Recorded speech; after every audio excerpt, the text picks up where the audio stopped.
Hey friends, it's Kelly. Thanks for joining me. I am back with a new layout for Hip Kit Club. I am going to be using the January 2017 kits for my layout today. And I did a lot of prep work off camera. So I fussy cut out this large floral image from the One Canoe 2 Hazelwood collection pattern paper that's available in the main kit. And I pieced it together to get it to the size and shape that I wanted. I also added some hand stitching around the border of that flower.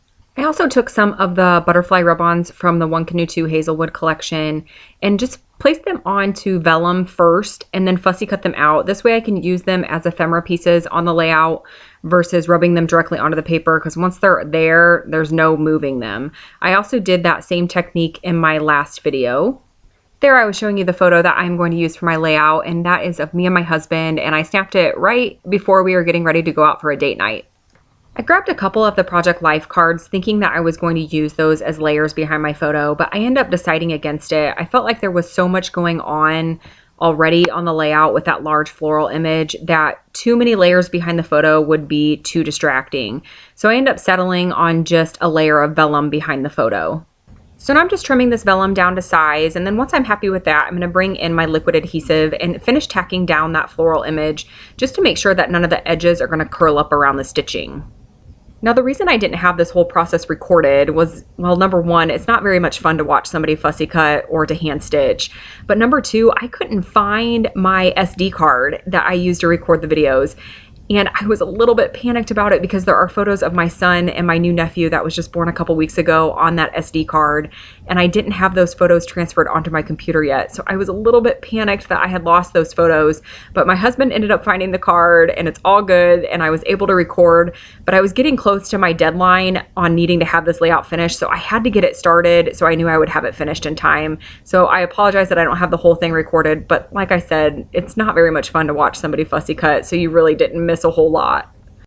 All right, so back to the layout. My title is going to be Date Night, and I'm going to use those really pretty gold thickers that are included in the main kit. And you probably have noticed that I did add another small cluster of that same floral image directly underneath the photo. I felt like it helped everything kind of tie in and look cohesive, like it was flowing across the page, to have a little bit of that floral image tucked down on the bottom left-hand side of the layout.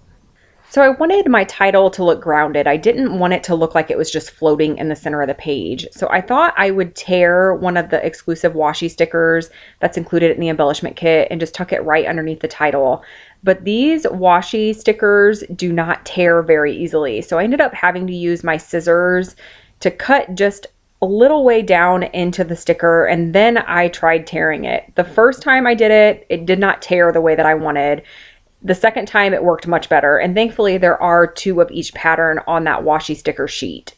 Okay, so I'm going to get my thickers repositioned, and I don't want them perfectly straight. They're going to be a little offset from each other. And then I am going to add some fun foam behind my photo just to help raise it off the layout a little bit more. I thought about using the One Canoe 2 date stamp right next to the title. It's really pretty if you haven't saw it. It has a floral image border around the date, but I thought I wanted to add just a little bit more embellishing next to the title, and then I'm going to add my journaling underneath the title, and that's where I'll place the date stamp. So I'm going to use that wood veneer heart that's included in the main kit, and that is exclusive to Hip Kit Club, but I wanted to alter it slightly. So I grabbed some gold Heidi Swap texture paste, and that was from a previous kit many months ago. And I just used my finger to apply the gold paste over the heart just to give it a gold shine, and it'll help blend it in with the title a little bit better. Now I'm going to bring in those butterflies that I showed you at the beginning of the video that I had placed onto vellum, and I just ran them through my Xyron sticker maker, and I'm going to apply those around that floral image. Next, I am going to bring in one of those pretty gold paper clips. Those are from One Canoe 2 also, and those are included in the embellishment kit. I'm not going to use it as a paper clip though. I am going to use it as an embellishment piece. Then I am going to come in with some Heidi Swap Color Shine and just add some splatters here and there for a little bit more interest on the layout. And that pretty much wraps things up. I do add a couple things off camera, which you will see in the close-ups. I did bring in a few more of the butterflies, and I added my typed journaling onto the layout. I just typed it using my We Are Memory Keepers typecast typewriter, and then cut it into strips and added it right underneath the title. I also added hand stitching around that small floral image that I have underneath the photo just to make it match the large floral image that's on the layout. And that is it. So this was so much fun to put together. Remember to head over to the Hip Kit Club Facebook forum so you can check out this week's sketch, which is what my layout is based off of. And I'll be back again very soon with another layout and another process video. Thanks so much for watching.